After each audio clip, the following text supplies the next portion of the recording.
aujourd'hui, nous allons faire une recette ultra rapide. Donc vous connaissez toute cette plante, le pissenlit, n'est-ce pas, avec cette belle fleur jaune qui fait plein de petites graines volantes trop belles quand on souffle dessus, c'est trop chouette, c'est féerique. Enfin bref, avant que ça ne devienne une fleur, il y a ce qu'on appelle un bouton. Oui, un petit bouton. Donc les boutons, voilà, je ne sais pas trop si on voit vivement la nouvelle caméra. Bref, vous cueillez les boutons de pissenlit.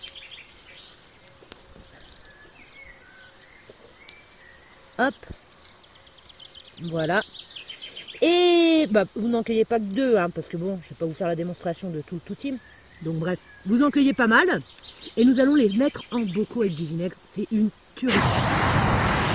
Tadadam! Et voilà, j'ai cueilli tous mes petits boutons de pissenlit. Alors, pas la peine de les nettoyer, puisqu'il est quand même conseillé de les cueillir dans un endroit loin de sources de pollution, c'est-à-dire pas sur les bords de route, parce que bon, le pétrole, voilà quoi. Mais si vous voulez les laver un peu, écoutez, rincez-les et après épongez-les dans un torchon ou du papier absorbant. Mais moi je suis pas très papier absorbant, moi je suis encore au tissu à l'ancienne, je suis une vieille bite quoi. Bref, alors pour cette recette ultra compliquée, il nous faudra un bocal. Bah ouais, pour mettre les boutons de pissenlit. Et vu qu'on fait des boutons de pissenlit au vinaigre, il nous faut du vinaigre. Alors moi je vais utiliser du vinaigre blanc, mais après il y a toute autre sorte de vinaigre. Vous utilisez bien ce que vous voulez, vous faites comme vous voulez. Bon après le vinaigre balsamique, les trucs un peu trop surchargés, pour ça c'est pas terrible quand même, parce que ça peut fermenter et puis c'est un peu lourd à la digestion aussi. Bref. Ça c'est mon point de vue personnel.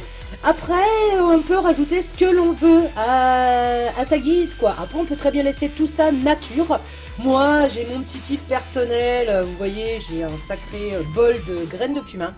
J'adore le cumin. Donc avec ma super tasse Mickey de dinette de gamine, eh bien je vais prendre du cumin, de petites graines que je vais mettre dans mon bocal.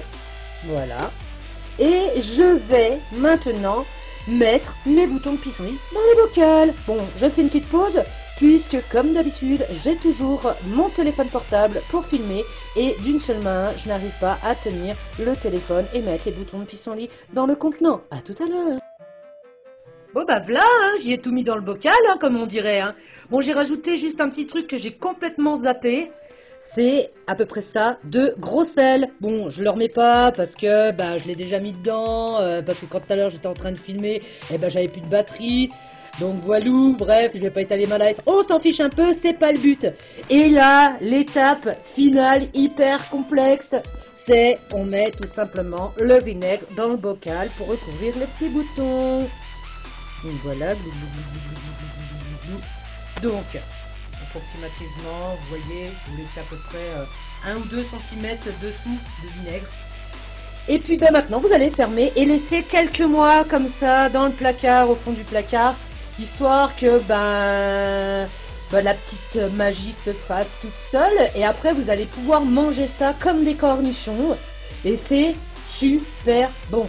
Et la prochaine, et n'oubliez surtout pas, je le redis et je le redis, bien manger, c'est bien vivre, et c'est donc être en bonne santé. Allez, ciao ciao, et à la prochaine!